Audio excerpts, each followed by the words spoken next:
یہ 20ویں صدی کے آغاز کے وقت، جسے ہم پورا کہتے ہیں مڈل ایسٹ، بلکہ صرف مڈل ایسٹ نہیں، پورا شمالی افریقہ سلطنت عثمانیہ کا حصہ تھا، خلافت عثمانیہ۔ لیبیا، الجزائر، مصر، پورا حجاز، یمن، پورا عراق، شام، اور یہ شام ہی کے حصے ہیں در حقیقت، اردن اور لبنان، یہ سب، یہ شام عرب، عراق عرب، یہ پورا علاقہ خلافت عثمانیہ یہ اس کا حصہ تھا۔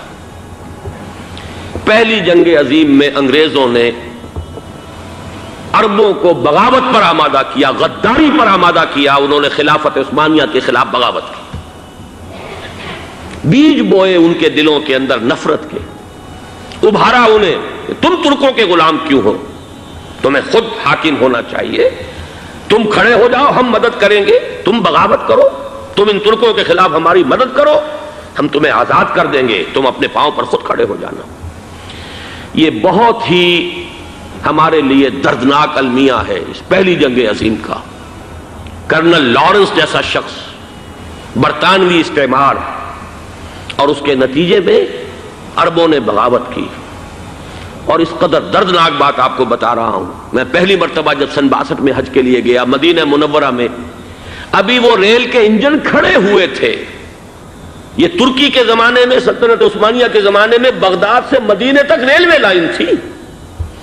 یہ پورا ایک عالم سلطنت عثمانیہ، صرف سلطنت نہیں، خلافت عثمانیہ، پوری ٹرینیں جو ہے ترکوں کی اڑائی گئی، ہزاروں ترکوں کو شہید کیا گیا، یہاں تک کہ صحن حرم میں شہید کیے گئے سینکڑوں ترک۔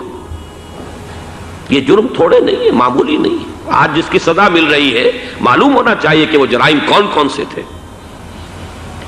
اب بھی جو لوگ گئے ہیں انہوں نے دیکھا ہوگا، ترکی کا قلعہ موجود ہے اوپر پہاڑی کے اوپر، حرم کا جو سب سے بڑا دروازہ ہے باب ملک عبدالعزیز، اس کے سامنے ایک لائبریری ہوتی تھی، اب تو غالباً وہ بھی گرا دی گئی ہے، اس کے پیچھے پہاڑی پر ترکوں کا قلعہ ہے پرانا، اس پر توپیں موجود تھیں۔ جب بغاوت ہوئی ہے، جو حرم میں آئے ہوئے تھے ترک فوجی، ظاہر بات ہے نہتے، وہ تو نماز پڑھنے آئے ہوئے تھے، ان کو وہاں ذبح کیا گیا ہے، اور ترکوں نے اپنی توپیں استعمال نہیں کی کہ کہیں بیت اللہ کو کوئی گدن نہ پہنچ جائے۔ بہرحال یہ غداری ہوئی ہے پہلی جنگ عظیم کے دوران، اور نہ صرف ترکوں کے، عربوں نے کی ہے۔ جیسا کہ میں نے کہا تھا، دو ہیں سب سے بڑے مجرم روئے ارضی کے اوپر امت مسلمہ کے طبقات۔ ہمارا پنجابی سپاہی بھی جا کر انگریزوں کی مدد کر کے ایلن بی کو قبضہ جو لے کر دیا بغداد کا، اس میں ہمارے مسلمان پنجابی سپاہی بھی شامل تھے۔ یہ خون چکاں باب ہے ہماری تاریخ کا اس صدی کا۔ لیکن اس کے بعد سلطنت عثمانیہ کے ٹکڑے ہو گئے، چیتھڑے ہو گئے۔ ایک انگریز نے لکھا ہے، یہ جملہ زہر میں بجھا ہوا جملہ، کہ تاریخ میں یہ بات ثبت ہو جائے گی کہ ایک انگریز نے اس سلطنت کے ٹکڑے کر دیے کہ جو عمر فاروق نے قائم کی تھی رضی اللہ تعالیٰ عنہ۔ یہ پورا عالم، یہ تمام علاقہ کس نے فتح کیا تھا؟ یہ بات ہاتھ بدل گئے تھے، پھر ترک آ گئے، خلافت عثمانیوں کے پاس چلی گئی، لیکن یہ سلطنت تو حضرت عمر رضی اللہ تعالیٰ عنہ کے زمانے سے چلی آ رہی تھی۔ اس کو ایک انگریز کرنل نے، اور اس نے بغاوت پہ آمادہ کر کے عربوں کو اور ترکوں کے پیٹھ میں چھرا گھپوا کر ان کے ذریعے سے اور ٹکڑے کر دیے۔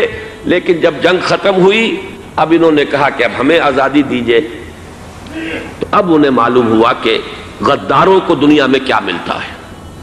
ٹکڑے کر دیے گئے۔ یہ حصہ عراق یہ انگریز کے پاس رہے گا، شام کا یہ علاقہ یہ فرانسیسیوں کے پاس رہے گا، مصر پر انگریزوں کا تسلط رہے گا، لیبیا اطالویوں کے پاس رہے گا۔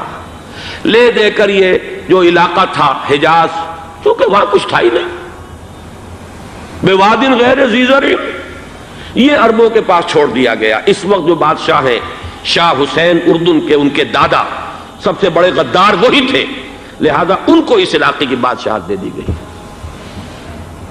اس کے بعد نجد سے ایک تحریک اٹھی ہے، وہ سعودی جو خاندان ہے وہ نجد سے اٹھا ہے۔ نجد میں اس وقت کچھ بھی نہیں تھا، وہ تو صرف ریت کے تودے تھے اور کچھ بھی نہیں، لہذا ادھر کسی استعماری قوت کو دیکھنے کی ضرورت ہی نہیں تھی۔ وہ تو بعد میں تیل برآمد ہوا اور اس کی حیثیت ہو گئی، اور یہ امارات کا علاقہ جو ہے اس کی دنیا میں اب گویا کہ یوں سمجھیے کہ جو سب سے زیادہ اہم علاقے ہو سکتے ہیں روئے ارضی کے نقشے پر، ان میں سے ایک وہ ہو گیا. لیکن یہ اس وقت کی بات میں کر رہا ہوں، کوئی حیثیت نہیں تھی، لہذا اس کو چھوڑ دیا گیا. یہ ہے تاریخی پس منظر، یہ لکیریں جو کھینچی گئی ہیں. یہ ایک ملت اسلامیہ کو جو قومیتوں میں تقسیم کیا گیا، پھر نعرے لگوائے گئے المصر للمصریین الشام للشامیین. اب شامی ایک علیحدہ قوم ہو چکے ہیں، مصری ایک علیحدہ قوم ہو چکے ہیں، عراقی ایک علیحدہ قوم ہو چکے ہیں. یہ ساری تقسیمیں استعمار کی پیدا کرنا ہے، اس کا کوئی تعلق اسلام کے ساتھ نہیں. اب ضرورت تو اس بات کی تھی کہ استعمار کے پنجے جب یہاں سے کچھ ہٹے، دوسری جنگ عظیم کے بعد ایک دور آیا، امریکہ ابھرا ہے دنیا کی عالمی سطح پر سیاست میں. اس کے ہاں کچھ آزادی کے تصورات تھے، اس نے بھی سپورٹ کیا. برطانیہ کمزور ہو چکا تھا، وہ اتنے بڑے علاقے کو اب ہولڈ نہیں کر سکتا تھا.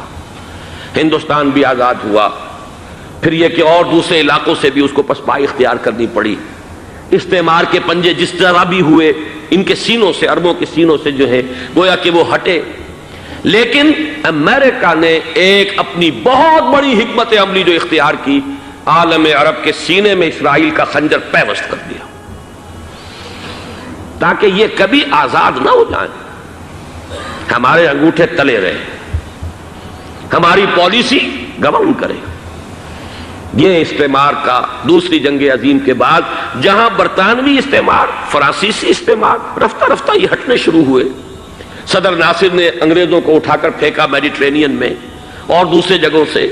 الجزائر نے آزادی حاصل کی فرانس سے، اطالویوں سے جو ہے لیبیا والوں نے آزادی حاصل کی. یہ ہو گیا، لیکن ایک خنجر پیوست کر دیا گیا اسرائیل کا سینہ عرب.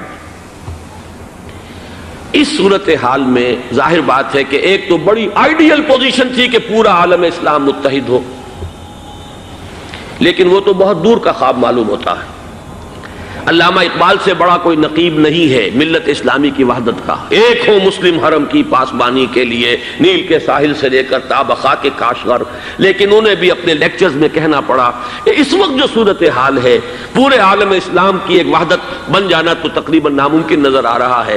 اگر کسی طرح ایک common wealth of Muslim nations وجود میں آ جائے تو بھی بڑی کامیابی ہوگی. لیکن اس سے بھی پہلے یہ تو زیادہ آسان تھا کہ عالم عرب ایک وحدت کی شکل اختیار کر لے. یہ تو ایک قوم ہے، اکثر و بیشتر ایک نسل یا زیادہ دو نسلیں کہہ دیجیے. شمالی افریقہ میں بربر نسل بھی ہے، باقی تو سب عرب ہے. یہ پورا عالم ایک نسل، ایک زبان، پورے اتنے رقبے کے اوپر بولے جانے والی ایک زبان، یہ تو ایک ہو جائے. افسوس یہ ہے کہ اس کا ایک ہو جانا، ایک شخصیت ابھری تھی جو مذہبی مزاج کی شخصیت تھی، جو دینی مزاج کی حامل شخصیت تھی. اگر اس کی قیادت میں عالم عرب متحد ہو جاتا تو واقعتاً ایک بہت بڑا جو ہے مرحلہ وہ طے ہو جاتا پوری عالمی ملت اسلامیہ کی ایک وحدت اختیار کرنے کا. وہ شخصیت تھی شاہ فیصل شہید کی. اور اس لفظ کے ساتھ ہی آپ کے ذہن میں آ گیا ہوگا کیوں انہیں شہید کر دیا گیا، کس نے کیا کرایا، کہاں سے تعلیم حاصل کر کے آیا تھا وہ جس نے شہید کیا شاہ فیصل شہید کو. اس کی گردن پر کون سوار تھی، وہ یہودی لڑکی کے جس کے فوٹو بھی شائع ہوئے، ایک گردن پر اٹھائے کھڑا ہوا شہزادہ اپنی ایک یہودی دوست کو، لڑکی کو. اور وہی ہے کہ جس نے جا کر پستول سے شہید کیا ہے.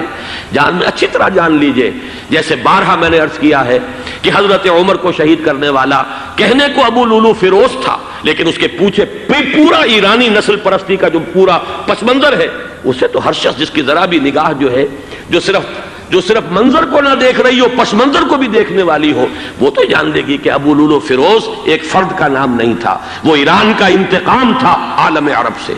بالکل اسی طریقے سے یہ امریکی استعمار کا ہتھ کنڈا تھا، اسے محسوس ہوا.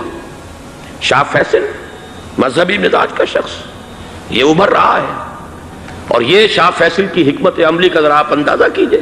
لاہور میں سمٹ کانفرنس ہوئی، اس میں وہ آئے، سب سے ٹاورنگ پرسنالٹی پورے اس وقت عالم اسلام کے اندر شاہ فیصل کی تھی.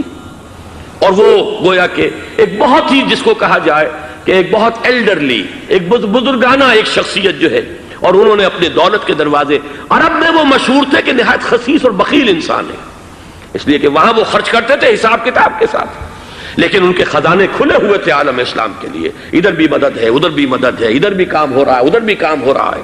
پھر انہوں نے تیل کا ہتھیار استعمال کر کے ایک دفعہ امریکہ کو دن میں تارے دکھا دیے تھے، لہذا ان کا ہٹایا جانا سین سے یہ امریکی استعمار کے لیے لازم تھا۔